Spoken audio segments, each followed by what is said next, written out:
Hey guy, this is Manas. Welcome to all. So ఈ video మనం ఏం తెలుసుకుంటామంటే, యాజ్ ఎ ఇంటర్నేషనల్ స్టూడెంట్గా మనకి రెసిషన్ ఎలా ఇంపాక్ట్ అవుద్ది, అది ఏ కంట్రీ అయినా అవ్వచ్చు అనమాట. యూఎస్ఏ అవ్వచ్చు, యూకే అవ్వచ్చు, Canada, Australia, you name it. So ఏ కంట్రీలో అయినా రెసిషన్ వల్ల ఇంటర్నేషనల్ స్టూడెంట్స్కి ఎలా ఇంపాక్ట్ అవుతుంది అనేది ఈ వీడియో మనం తెలుసుకుంటాం. సో వీడియోలోకి వెళ్ళే ముందు నేను ఏ కాలేజ్కి అప్లై చేశాను, వాటి నుంచి డిసిషన్స్ ఏమొచ్చాయి, అడ్మిషన్సా రిజెక్ట్సా అనేవి నేను పైన ఐబటన్లో ఇస్తాను అనమాట, చూడండి. నెక్స్ట్ ఏంటంటే, ఇంకో చిన్న రిమైండర్ ఏంటి అంటే, మీరు మన ఛానల్ కానీ సబ్స్క్రైబ్ చేసినట్టయితే నాకు బూస్ట్ ఉంటుంది అనమాట. లైక్ ఇంకా ఇలాంటి మరిన్ని ఇన్ఫర్మేషన్ వీడియోస్ చేయాలి, మంచిగా కంటెంట్ డెలివర్ చేయాలని. సో అందుకోసం అనమాట, సబ్స్క్రైబ్ చేయండి. Thank you guys. ఇంకా వీడియోలోకి వస్తే అసలు ఆ రెసిషన్ ఏంటి?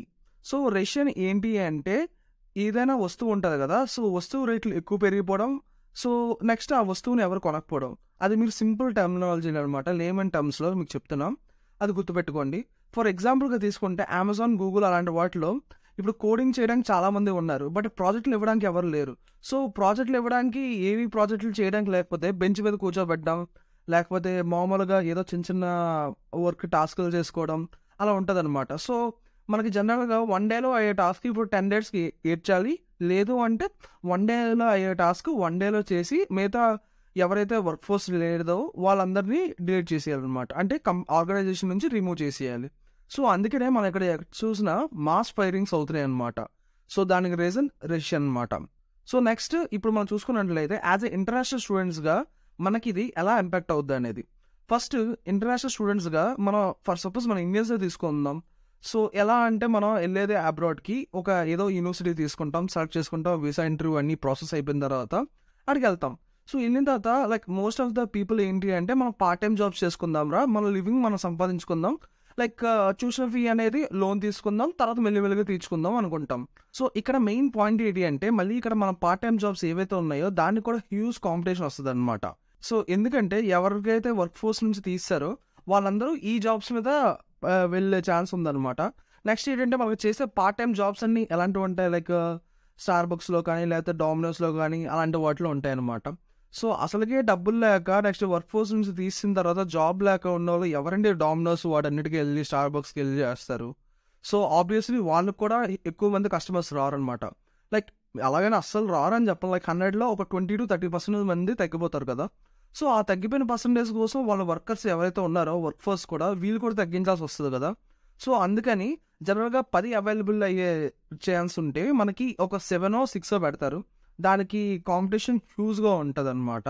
సో ఇలా మనకి పార్ట్ టైం దాంట్లో టోల్ తీసుకుంటుంది అనమాట రెసిషన్. నెక్స్ట్ సెకండ్ విషయానికి వస్తే, యూనివర్సిటీస్ విషయంలో ఎలా వస్తుంది అది చెప్తా.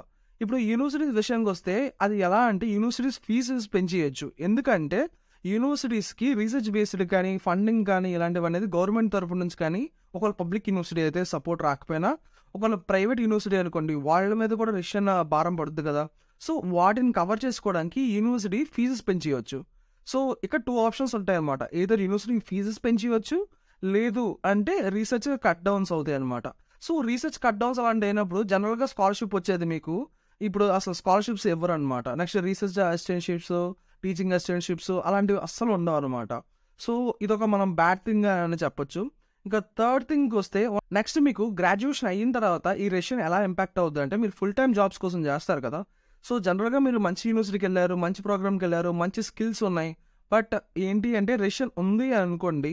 సో వితౌట్ ఎనీ ప్రిపరేషన్స్ లేకుండా మీరు, ప్రికాషన్స్ లేకుండా మీరు రెసిషన్ని ఎదుర్కోవాలంటే అప్పుడు మీకు ఏమవుద్ది, తక్కువ శాలరీ జాబ్స్ వస్తాయి అన్నమాట.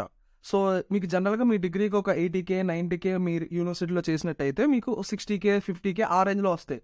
అప్పుడు ఎలా ఉంటుంది, చేస్తే చెయ్యు, లేదంటే మనీ ఇంకోళ్ళు చూసుకుంటాం, మేము ఈజీగా రష్యాలో జాబ్స్ ఈజీగా వేరే వాళ్ళకి ఇస్తాం, చాలామంది పోటీ పడతారని చెప్పి వాళ్ళ మైండ్ సెట్లో వాళ్ళు ఉంటారు.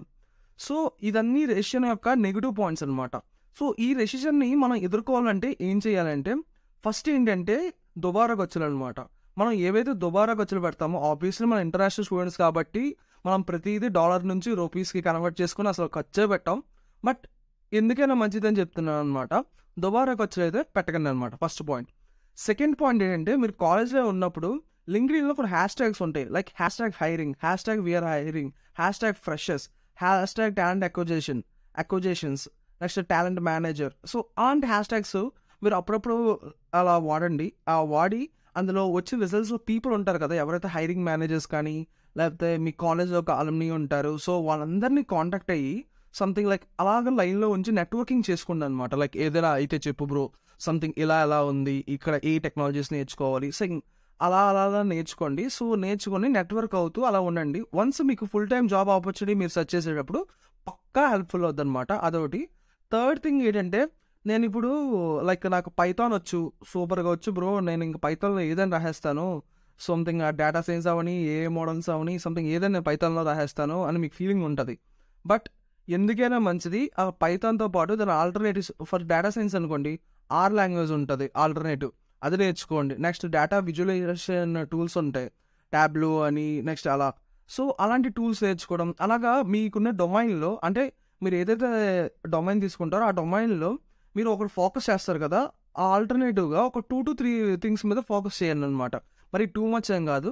ప్రయారిటీ 1, ప్రయారిటీ 2, ప్రయారిటీ 3 అని పెట్టుకోండి. ప్రయారిటీ 1 మీద లైక్ 60% మీ టైం కేటాయించండి, నెక్స్ట్ 30%, నెక్స్ట్ 10% అలా కేటాయించండి అనమాట.